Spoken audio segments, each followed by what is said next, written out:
Halo pemirsa Kitab Mawas Diri. Pada video kali ini saya akan menyampaikan sebuah cerita sejarah yang tak kalah menarik untuk disimak. Tanpa berlama-lama dan langsung saja. Babat Caringin. 11 Sarasilah dan Babat Caringin. Dengan rahmat Tuhan yang Maha Esa dan atas nama Tuhan yang Maha Pengasih dan Penyayang, semoga para leluhur memperoleh keselamatan dan anugerah, dan semoga kami pantas untuk mengemban segala warisannya. Sarasilah Caringin.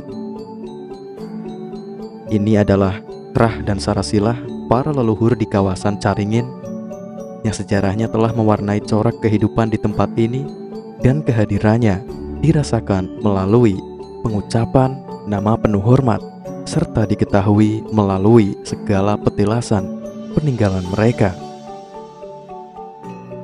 Berbagai tokoh dan nama keturunan telah hadir di Caringin, baik ulama maupun prajurit, orang soleh maupun jawara, dari Trah Kalijogo dan Ngampel Dento, juga dari Darah Agung Siliwangi, dan tidak ketinggalan pula para pahlawan perkasa dari Mataram, disertai dengan banyak para tokoh dari wetan lainnya. Mereka semua telah meninggalkan jejaknya di bumi Caringin, yaitu jejak dan tapak yang pantas dipelihara dan diikuti.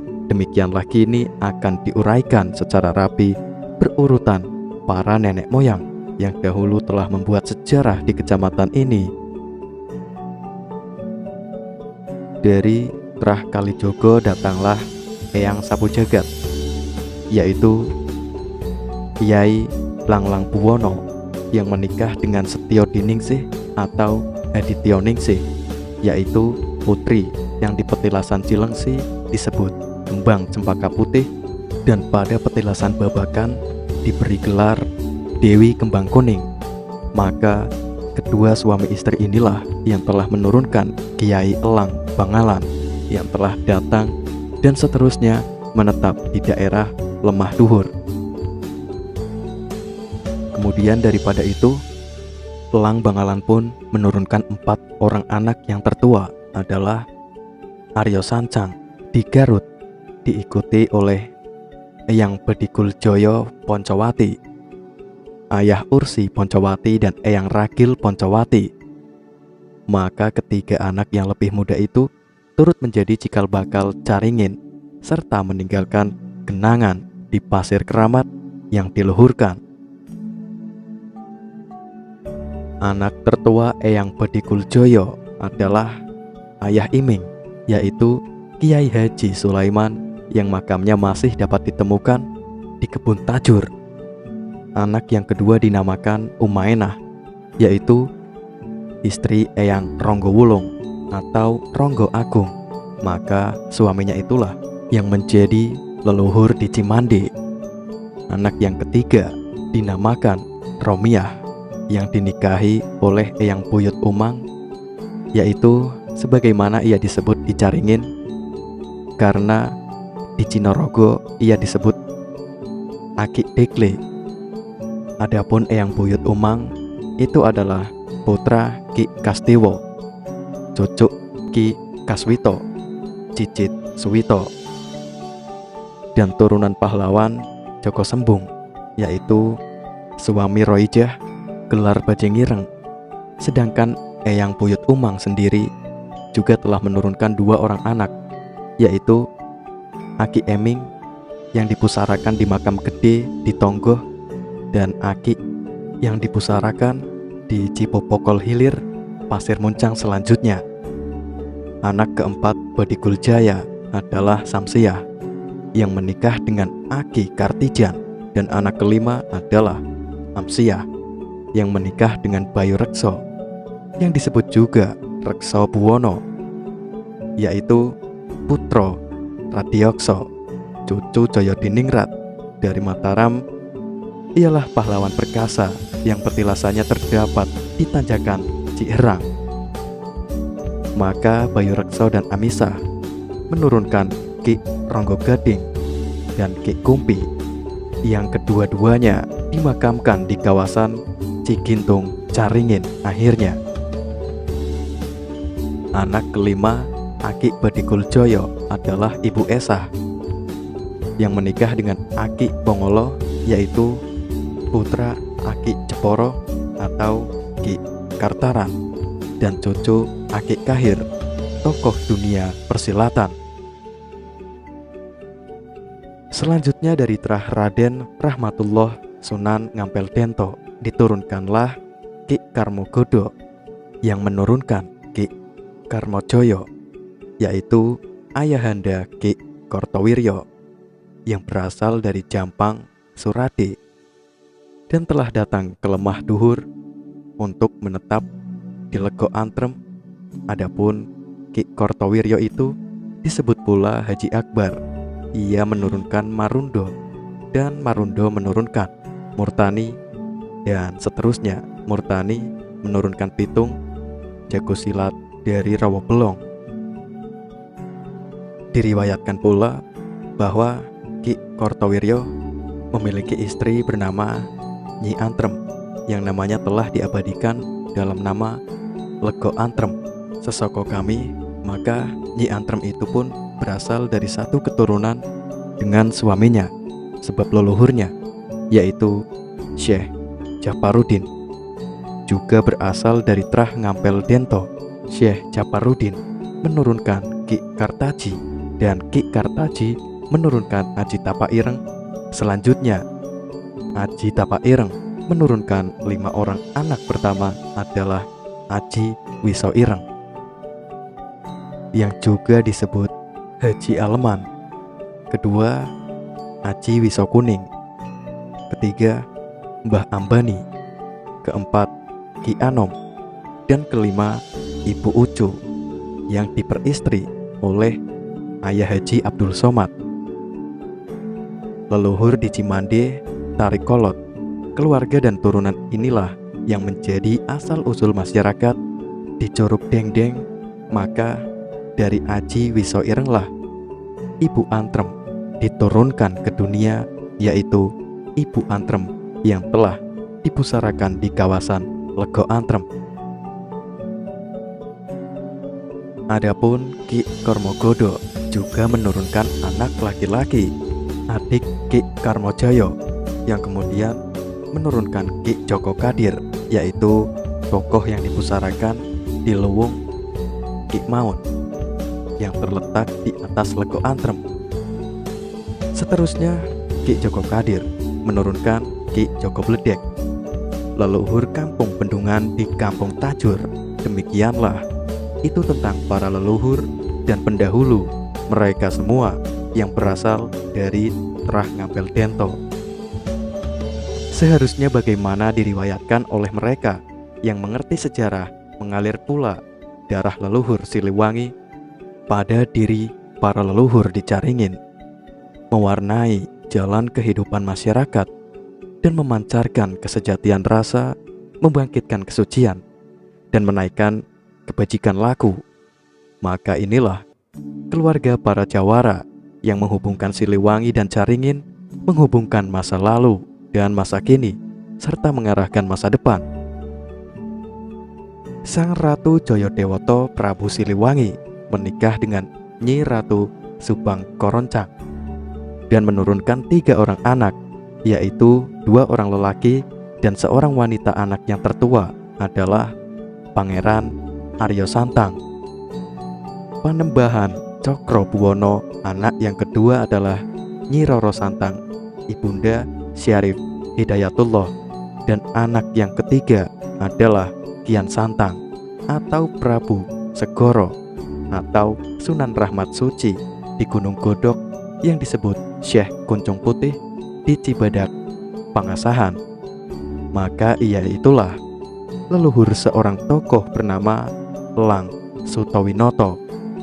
Adapun Elang Sutowinoto yang sudah disebut barusan menurunkan 7 orang anak. Pertama adalah Joko Sembung yang menikah dengan Roijah gelar Bajingireng. Kedua adalah Joyo Perkoso yang menjadi patih Prabu Gesan Ulun di Sumedang Larang. Seorang istrinya bernama Mulantri dan salah seorang anaknya pernah hadir di Caringin, yaitu disebut Aki Polosoro, disebut Aki Kebayan, disebut Ki Jambrong yang memiliki petilasan di Kebon Tajur di atas Legok Antrem, lalu di Legok Jambrong, dan juga memiliki petilasan di Legok Batang. Di kawasan Citaman di Desa Tangkil selanjutnya, anak ketiga Elang Sutowinoto adalah Aki Kahir, yang nama-nama dan petilasan-petilasannya akan diuraikan di bawah. Anak keempat adalah Eyang Ronggowulung. Leluhur di Tarikolot, anak kelima Aki Dato di Bantarjati, dan Pondok Pinang anak keenam Syekh Sake di Petilasan di Citerep, dan anak ketujuh Pangeran Papak yang menikah dengan Sariwuni putri Ki Hambali.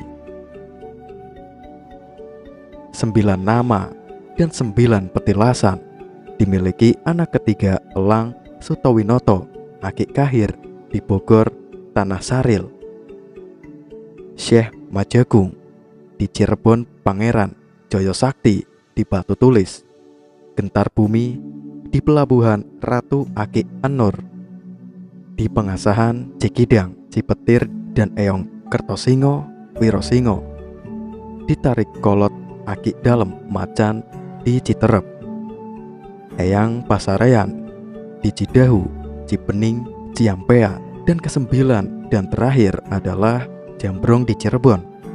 Maka Aki Kahir menurunkan anak lelaki bernama Ki Kartaran yang berganti sebutan menjadi Ki Jeporo. Sekembalinya dari pertempuran di Tegal Jeporo, ia dipusarakan pada 2 petilasan di 2 tempat, sebuah di Kebun Raya Bogor dan sebuah lagi berupa makam putih di Cimandi Hilir.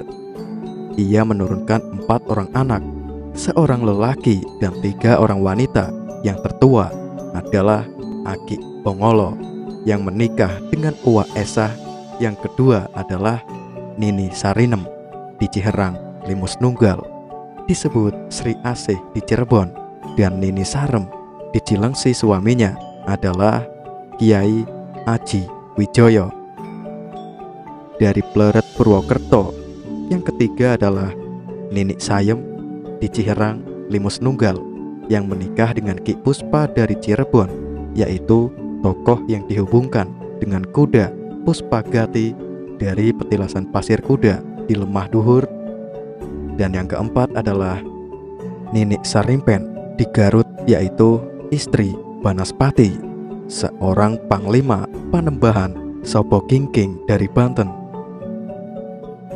Selanjutnya dikisahkan pula bahwa Ronggowulung, anak keempat Elang Sutowinoto, menurunkan 5 orang anak yang masing-masing disebut Aki Ondang, Aki Buyut, Aki Anom, Aki Sumo, dan Aki Aceh. Dan diriwayatkan bahwa ketika Eyang Ronggowulung memasuki Caringin, ia diiringi oleh Ajengan Kuningan dan Ki Aki, yang keduanya dimakamkan di Kebun Tajur di sebelah atas Legok Antrem. Kemudian daripada itu, berniatlah untuk mengurutkan garis keturunan Arifin, yaitu seorang rekan pengawas di Bina Kertojogo Siliwangi Anom, baik dari garis ayahnya maupun dari garis ibundanya. Para leluhur dari pihak ibunya adalah Elang Sutowinoto menurunkan Ronggowulung, yang menurunkan Ki Ase, yang kemudian menurunkan ayah Haji Abdul Somad, yang kemudian menurunkan Haji Ajit, yang menurunkan Hajah Kuroisin, istri Ki Lurah Uji, yang menurunkan Ibu Nen, anak angkat Haji Atap, istri Bapak Ubeh Subandi. Sedangkan para leluhur dari pihak ayahnya, Elang Sutowinoto menurunkan Aki Kahir, yang menurunkan Ki Jeporo, yang kemudian menurunkan Nini Sayem. Di Limus Nunggal selanjutnya, Nini Sayem menurunkan Ki Rasion, yang menurunkan Ki Sarian, yang menurunkan Ki Jayan, dan Ki Jaiin. Seterusnya, Ki Jaiin menurunkan Ki Haji Muat, yang menurunkan Ki Kaiji Haji Ahmali, yang dahulu memiliki Lego Antrem dan juga mendirikan persatuan pencak silat yang bernama Hibar Karuhun.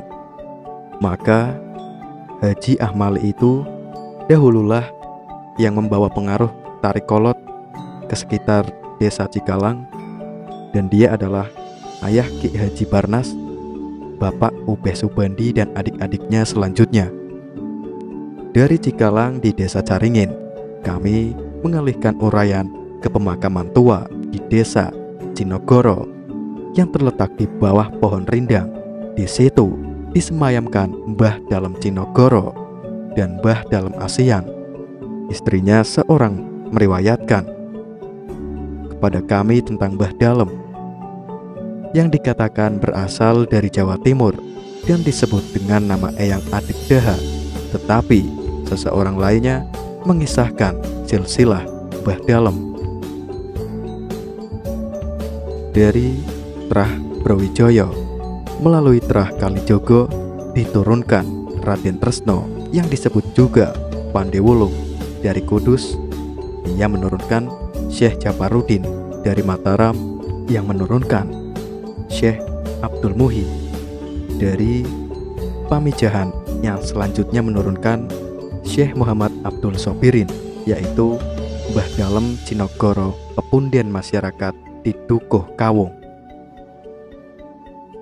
Demikianlah itu Sarasilah Caringin sebagaimana telah diuraikan oleh Ki Jumonto dari Cikodok yang sangat tekun mendalami sejarah.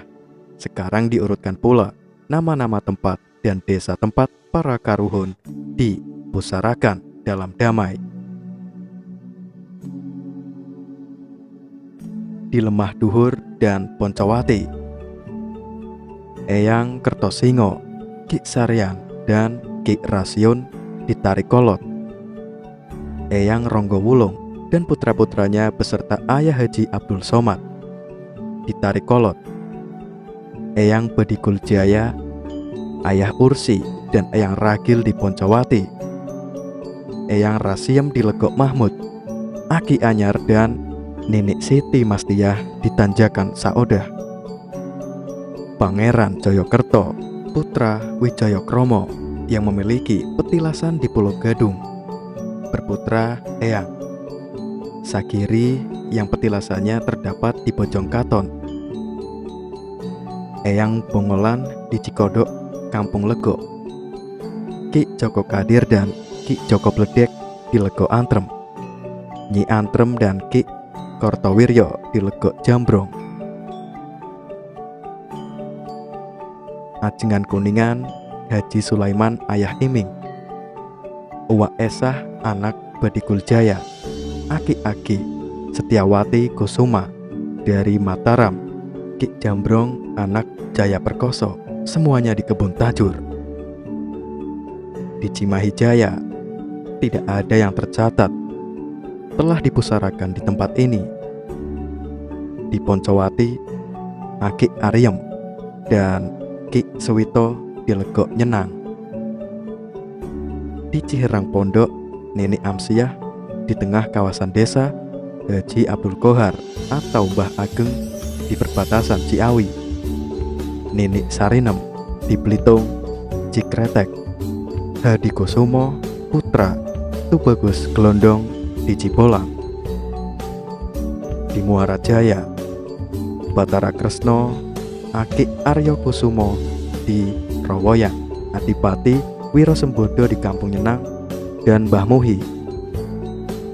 Di Pasir Muncang, Aki Wirokerto dari Kuningan, Nini Antri, putri Ki Anjar, cucu Syekh Asnawi di Cipopokol Girang. Aki Alion di Cipopokol Hilir. Suryo Diningrat, cucu Syekh Malik Ibrahim di Cipurial. Di Cinogoro, Raden Surya Padang di Kampung Curug Kalong. Mbah Dalem Cinogoro dan Mbah Dalem Asian di Dukuh Kawung. Di Tangkil, Aki Degel, Haji Muid dan Nik Jabon, istri Suryo Diningrat di Kampung Loji. Nenek Roso dan Ki Jambrong di Legok Batong, yang juga disebut Aki Polosoro. Di Pasir Buncir, Botoro Karang atau Pangeran Jaya Taruna dari Ponorogo. Di Ciderem, Bango Samparan dari Ponorogo, Kakak Dalang Asmorondono dan Ki Kastiwo. Di Caringin, Galuh Pakuan atau Walasungsang atau Cokrobuwono, Ki Kartaji, Aji Tapaireng, Aji Wisoireng dan Aji Wisokuning di Kampung Curug Dendeng. Ki Umang, Aki Ranggading dan Ki Kumpi di Cigintung. Di Cimande Hilir, Rekso Buwono atau Bayu Rekso di Tanjakan Ciperang dan Eyang Pongolo. Demikianlah selesai kami urutkan sarasilah nama tokoh dan petilasan di Caringin. Babat Caringin. Ucapkanlah asmo yang maha agung di pasir keramat kagumilah alam. Pada batu besar di Poncowati, hormatilah peninggalan yang sangat tua di Pasir Kuda. Bersemedilah pada goa dengan air terjun di Jurang Citaman.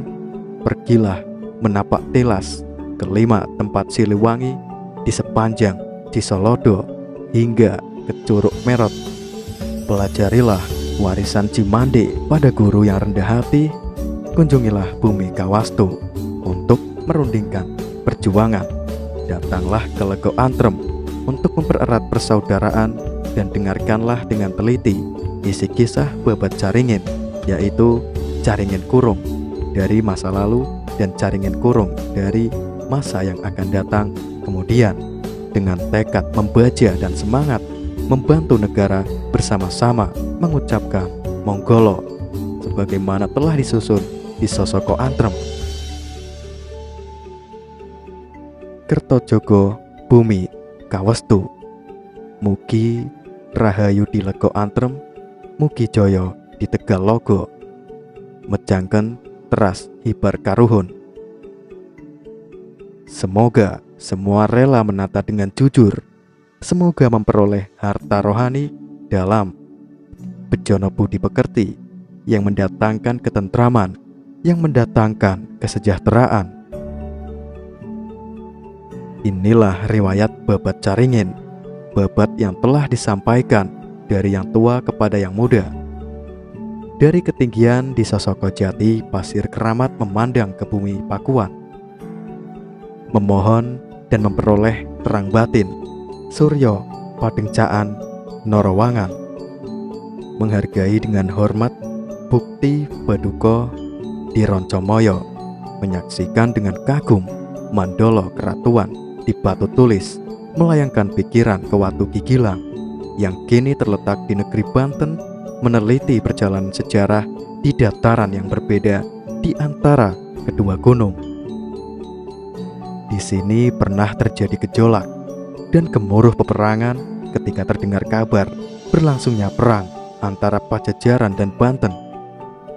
Juga ketika kemudian tentara Banten melewati daerah menuju Cikundul untuk menyerbu, begitu pula para prajurit, perwira, dan tokoh-tokoh persilatan yang turut mengalami api perubahan zaman dan bergantinya masa. Seterusnya, menanamkan ciri dan corak keperkasaan ketika bermukim di Caringin, membanggakan keberanian dan kejantanan di samping ketakwaan dan kesolehan, yaitu semangat keprajuritan sebagaimana terkandung dalam Sasmito Koto.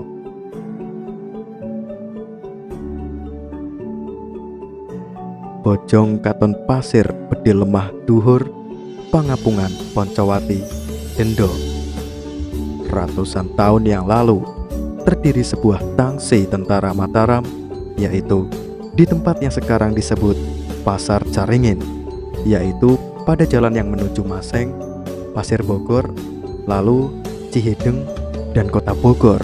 Jauh sebelum jalan mulai menanjak dan berbelok-belok, disitulah bersemayam Tumenggung Wironegoro, pemimpin pasukan dari Wetan yang gagah perkasa, yang sedang berusaha keras menahan pengaruh dari kota di utara sebagai perwira Mataram dan sebagai kusuma bangsa, sebagai tokoh perjuangan yang tak lelah berkarya. Kapan dan bagaimana para perwira Mataram tiba tentunya ditanyakan peristiwanya oleh banyak orang. Walaupun benar dan tidaknya itu masih sulit ditentukan, tetapi beberapa bukti menunjukkannya sebagai kemungkinan. Pada tahun 1628 dan 1629, tentara Mataram dan Sunda datang menyerbu kedudukan Belanda di negeri Betawi. Pada kedua peristiwa itu, mereka akhirnya dipukul mundur karena kalahnya persenjataan dan terbakarnya gudang-gudang makanan. Ingin kembali ke timur jalan laut, terhalang armada kompeni, maka terpaksa mengambil jalan darat di sepanjang pegunungan tengah. Pada peristiwa itulah mereka meninggalkan nama dan bekas. Rowo Bangke, tempat gugurnya ribuan pasukan Matraman, tempat mereka bermukim beberapa lama. Ragunan yang bukan tidak mungkin berasal dari nama Wiragunan. Lalu adanya beberapa makam dan petilasan kuno di Caringin, seperti Bayu Rekso, Rekso Buwono. Di Tanjakan Ciherang, ia dipusarakan dan ia disebut sebagai anak Radiokso, cucu Joyo Diningrat dari Kertosuro. Kembali kepada periwayatan babat Caringin Kurung. Katanya, tangsi tentara Mataram itu dikurung tembok dan di dalamnya ditanam pohon caringin atau beringin, yang dengan demikian melahirkan nama Caringin Kurung. Menurut kisahnya, tempat itu pernah digadaikan kepada Belanda yang menolak untuk menyerahkan kembali ketika hendak ditebus. Karena itu, muncul sengketa yang berkepanjangan yang akhirnya pecah menjadi suatu pertempuran panjang. Semua kekuatan pribumi, baik yang gaib maupun nyata, dikerahkan untuk merebut Caringin Kurung dan mengembalikan hak Wironegoro dari Kampung Gembrong di belakang Maseng Aryo Wiryokusumo. Membantu juga Suryo Kencono yang diluhurkan di Kabupaten Bogor di Pasir Muncang Muara Jaya, tegak berdiri. Betoro Kresno, Ki Kartaji, Aji Tapa Ireng, dan Aji Wiso Ireng. Di Curug Dengdeng tidak ketinggalan pula Galuh Pakuan yang dihadirkan untuk memperkuat seluruh pasukan-pasukan pribumi Joko Kadir dan Joko Bledek, menahan jalan di Lego Antrem Eyang Pengolo di Cimandi Hilir, Ronggo Wulung di Poncowati, serta Aki Ronggo Gading dan Ki Kumpi di Cigintung Caringin. Hanya satu tokoh pribumi memilih untuk memihak Belanda, yaitu Hadi Kusumo, putra Tubagus Glondong di Cikretek, Cibolang, dalam adu senjata di Hibar Caringin pada medan laga di bumi Pakuan itu. Karena kehendak yang maha kuasa, pasukan pribumi tak berhasil mencapai maksudnya bersama dengan perjalanan waktu yang mengikis dunia kebendaan lenyap. Tempat di lingkup tembok di mana terdapat pohon beringin itu, tetapi rupanya tetap dikenang, lalu dilontarkan ke masa depan, dijadikan ramalan melalui kata-kata orang tua. Lamun geus ngadeg Caringin Kurung, di dia bakal rame, di dia bakal makmur. Demikianlah babat Caringin Kurung menurut penuturan Ki Jumonto. Benar tidaknya kiranya hanyalah Tuhan yang mengetahui. Tetapi satu hal saja, hendaknya jangan dilupakan oleh para pewaris. Ini adalah tanah perjuangan, tanah keperwiraan, dan tanah keperkasaan ini adalah tanah orang yang beribadah, bekerja keras, dan membangun kemuliaan. Karena itu, bangkitlah untuk Caringin, untuk tanah air, dan untuk masa depan. Caringin merupakan nama salah satu desa yang masuk dalam wilayah administrasi Kabupaten Pandeglang yang terletak di wilayah pesisir di tepi pantai Selat Sunda. Dilansir kabarbanten.com dari buku sejarah nama-nama tempat berdasarkan cerita rakyat, Dinas Kebudayaan dan Peristiwa Provinsi Banten yang disusun oleh Juliadi dan Nelly Wahyudin. Dahulu, di masa pemerintahan kolonial Belanda, Caringin merupakan sebuah ibu kota kabupaten. Pada masa pemerintahan kolonial Belanda, di bawah kepemimpinan Van der Capellen, wilayah Banten sendiri dibagi menjadi dua bagian, yaitu Banten Utara dan Banten Selatan. Namun karena wilayah Banten yang begitu luas, kemudian Banten dibagi menjadi 3 kabupaten. Ketiga kabupaten saat itu adalah Kabupaten Utara dengan ibu kota Serang, Kabupaten Barat dengan ibu kota Caringin, dan Kabupaten Selatan dengan ibu kota Lebak. Setelah pemerintahan Belanda mengeluarkan undang-undang pemerintahan baru, yaitu Regeringsreglement tahun 1854, Banten dibagi menjadi 4 kabupaten seperti pada masa pemerintahan Raffles, dengan penambahan Pandeglang sebagai ibu kota Kabupaten Tengah. Nama Caringin sendiri konon katanya diambil dari sebuah nama jenis pohon, yakni waringin, atau bisa dikenal dengan sebutan pohon beringin.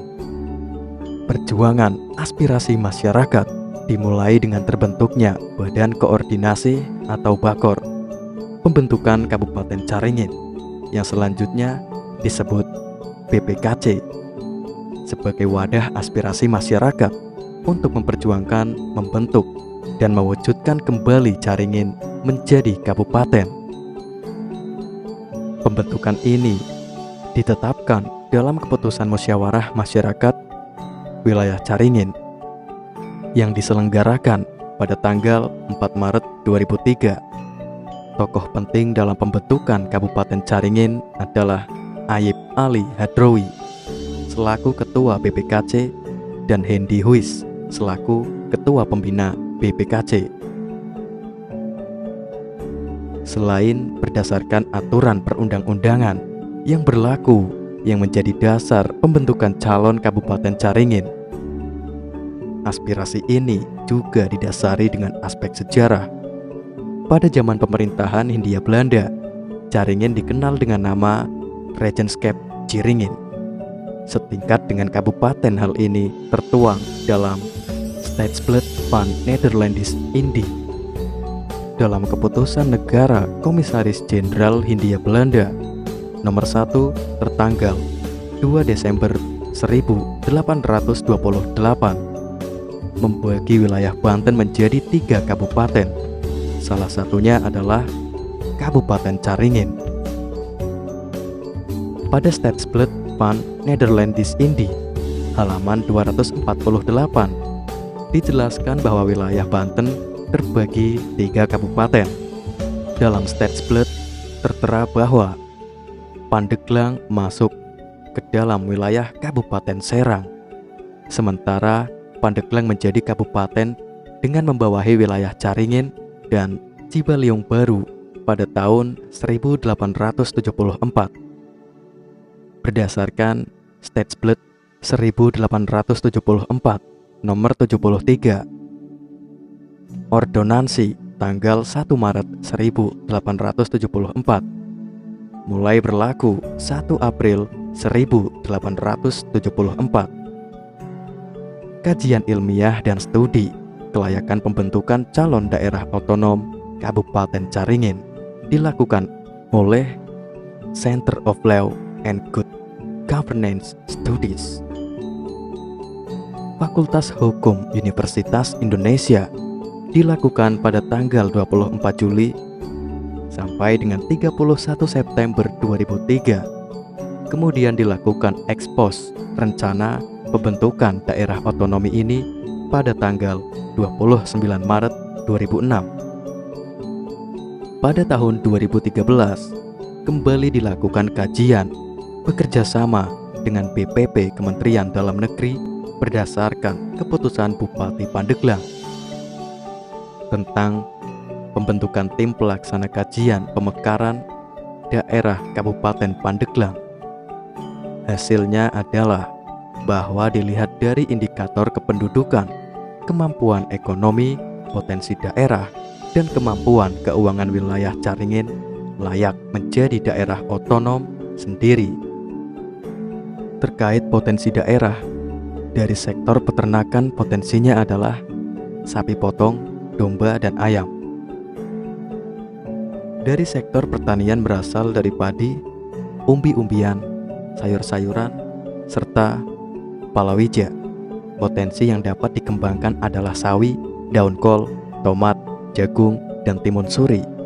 Kemudian dari sektor pariwisata, wilayah Caringin berada di kawasan sungai dan perairan.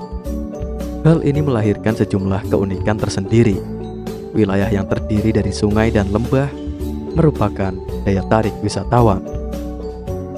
Kemudian untuk wilayah pesisir, tentunya sudah dikenal dengan kawasan Pantai Carita. Kemampuan ekonomi wilayah Caringin cukup diandalkan. Lebih dari 50% pendapatan asli daerah Kabupaten Pandeglang berasal dari 7 kecamatan di wilayah Caringin, terutama dari sektor pariwisata. Dengan adanya pengembangan kawasan wisata Labah, Cikedal, dan Carita. Selain itu, Kecamatan Jiput dikenal dengan produk utama emping melinjonya. Calon daerah otonom baru yang diusulkan merupakan bagian dari Kabupaten Pandeglang. Usulan ini pula bersama-sama dengan calon daerah otonom Cibaliung pun saat ini masih bagian dari Kabupaten Pandeglang. Aspirasi masyarakat dalam bentuk keputusan BPD dan forum komunikasi kelurahan mencakup wilayah kecamatan. Kajian akademik dalam rangka melihat kelayakan potensi yang ada dan sebagai syarat pembentukan daerah otonom baru telah dilakukan. Raja yang pertama berkuasa di Caringin Kurung adalah Raja Caringin Kurung I. Di bawah pemerintahannya mulai terjadi asimilasi budaya dan perkawinan penduduk Yokso dengan kaum pendatang. Kerajaan Caringin Kurung berkembang pesat karena rakyatnya makmur, sejahtera dengan wilayah yang subur. Dan wilayahnya bukan saja mencakup Pulau Jawa, namun mencakup seluruh wilayah ASEAN sekarang ini. Kerajaan yang berdiri sekitar 400 sebelum Masehi ini berlangsung hingga tahun 200 sebelum Masehi dengan diperintah oleh 13 raja, yaitu Maharaja Caringin Kurung I, Maharaja Caringin Kurung XII. Kerajaan ini menganut agama animisme, mungkin pula beragama Sunda Wiwitan, dan berbahasa Karan yang nantinya bercampur dengan bahasa Sanskerta, dan huruf yang dipakai adalah huruf Darung yang nantinya melebur menjadi bahasa Palawa. Kerajaan ini juga menurunkan raja-raja terkenal seperti Maharaja Purnawarman, Raja Tarumanegara ketiga, keturunan Raja Caringin Kurung XII, dan Maharaja Mulawarman, Raja Kutai ketiga yang merupakan keturunan Raja Caringin Kurung. Keruntuhan kerajaan Caringin Kurung tidak begitu jelas. Yang pasti, kerajaan ini runtuh pada sekitar abad kedua Masehi, yang pada waktu bersamaan dengan munculnya kerajaan Solokonegoro. Peninggalan mengenai kerajaan Caringin Kurung adalah situs Cibalai, atau yang lebih dikenal dengan situs Solokodomas Tenjoloyo. Kajian ini merujuk pada usia dan lokasi situs yang bersamaan.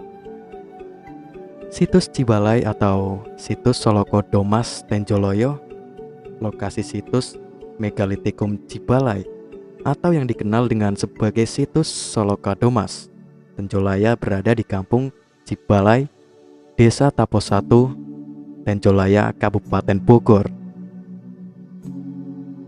Situs ini sendiri ditemukan sejak tahun 1989 lalu, dan sampai saat ini belum ada penelitian yang optimal terkait keberadaan situs yang kemungkinan masih berhubungan dengan situs Gunung Padang di Cianjur. Akibatnya, dari sekitar luas kawasan yang diperkirakan mencapai 35 hektar ini, baru sekitar setengah hektar yang bisa digali dan terpelihara. Khusus untuk situs Cibalai ini, dikatakan Zakaria cukup terawat karena berada di kawasan hutan lindung. Potensi yang besar ini, lanjut dia, seharusnya bisa menjadi kawasan wisata budaya dan bukan hanya menjadi tumpukan batu semata. Pemirsa Kitab Mawas Diri, itulah tadi sebuah cerita sejarah berjudul Babat Caringin. Tunggu kembali cerita sejarah yang pasti tidak kalah menarik di channel Kitab Mawas Diri. Terima kasih, salam rahayu, salam sejahtera.